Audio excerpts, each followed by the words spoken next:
What's going on, amazing people? My name is Michelle Farley, MichelleFarley.com, and I want to welcome you to my creative parlor here on YouTube. If this is your first time coming to my channel, welcome. I hope you look around, kick back a little bit, stay, and leave something in the comments.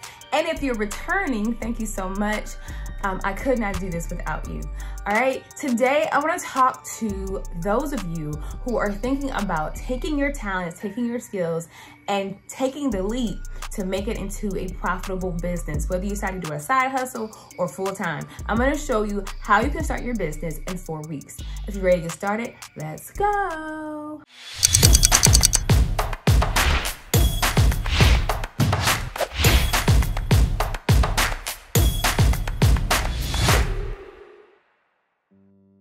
So, congratulations on taking the first leap of starting your own business. I know you're super excited. You may have some concerns, some questions. All that is totally normal. My goal for this series is to help you get through the process of starting your business with as much ease and less anxiety as possible. So in order to do that, I decided to break this into 4 parts.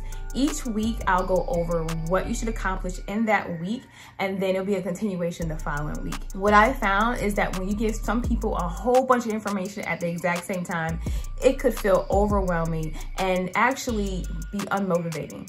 So we're gonna take it baby steps, step by step together. So this week, we're gonna start with week 1 of all the things you need to accomplish in this week to start your business in week 4. All right, so let's get to it. So I goofed, I'm human, and I accidentally deleted the wrong footage. So here we are, week 1.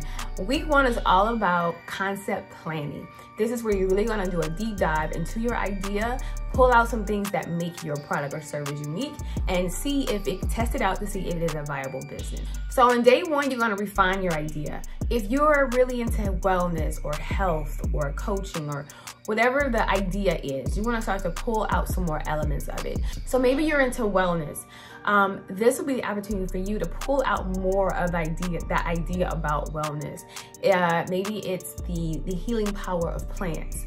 And so you want to create a line of oils or food-based products that help with healing from the inside out, right? So you'll begin to want to see if there are businesses that are currently like that and what makes yours different. Remember, with any business idea, you're always trying to solve a problem that your potential consumer has. So if you're into shoes, that's great, but just make sure that if you're selling a new type of sneaker or a new type of loafer, that ultimately your goal is to solve a problem for your potential consumer.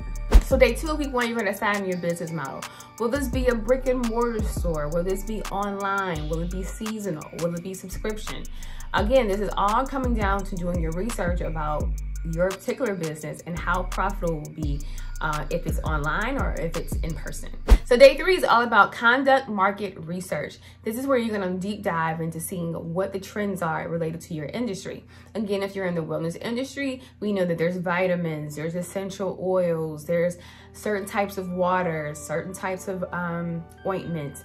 And so you have to figure out where you can get your own slice of pie in there.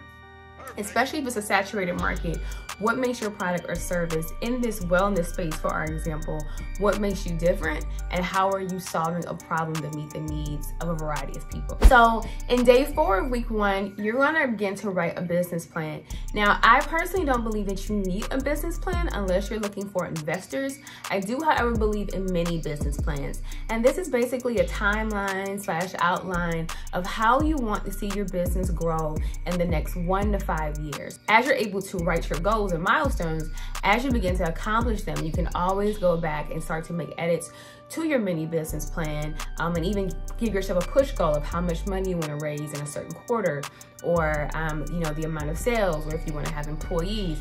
This will keep you on track of being consistent and always the goal in mind of growing and being better than you were from the first day that you started. All right, so we just talked about business plans. And the next thing you want to consider is your capital. How much money do you need to get started? Now, in theory, you don't need a lot of money to get started, but there will be some things that you definitely need to get started. So your business license, what we'll talk about later on, but that's going to cost you money depending on what state you're in. It can be from $100 to $200. depending if you have an LLC or you have a corporation. So there's all these different other facets that you should be thinking about. Also, you're gonna need a website. You don't have to have the most expensive website, but even if you have something like Wix.com or Squarespace, any type of website like that, it's gonna have an affordable, but a monthly payment or a membership for that too. So just be aware that there will be costs associated with starting your business. Not necessarily $1,000 or $2,000, but it will be where, you know, you're gonna have to put a little something in to your vision, to your business. And the last thing, the fun thing, and that's the thing about the name. You wanna make sure that you are researching to make sure the name that you want doesn't already exist. And that it's not already a business with that same name in your state, and to make sure that there's not a trademark or some other filing that you can't use that name. Once you decide on a name and you've done the research to make sure that there's no other business that has your name, you want to start making sure that you purchase the domain name if possible. Also the social media handles, even if you don't have social media ready to go, just make sure that you're able to even start those pages and have them. So when the time does come to launch, all of your materials for your website and for your social media, all of that is taken care of, and you don't have to worry about someone, you know, had the same amazing idea that you did and took, and took all the handles, and now you have to add something else too. Okay? Awesome. All right, I hope you found this video helpful. If so, please like, share, comment, all that good stuff. Until next time we speak, I wish you peace, joy, blessings, love, and we'll talk real soon in week 2. Bye.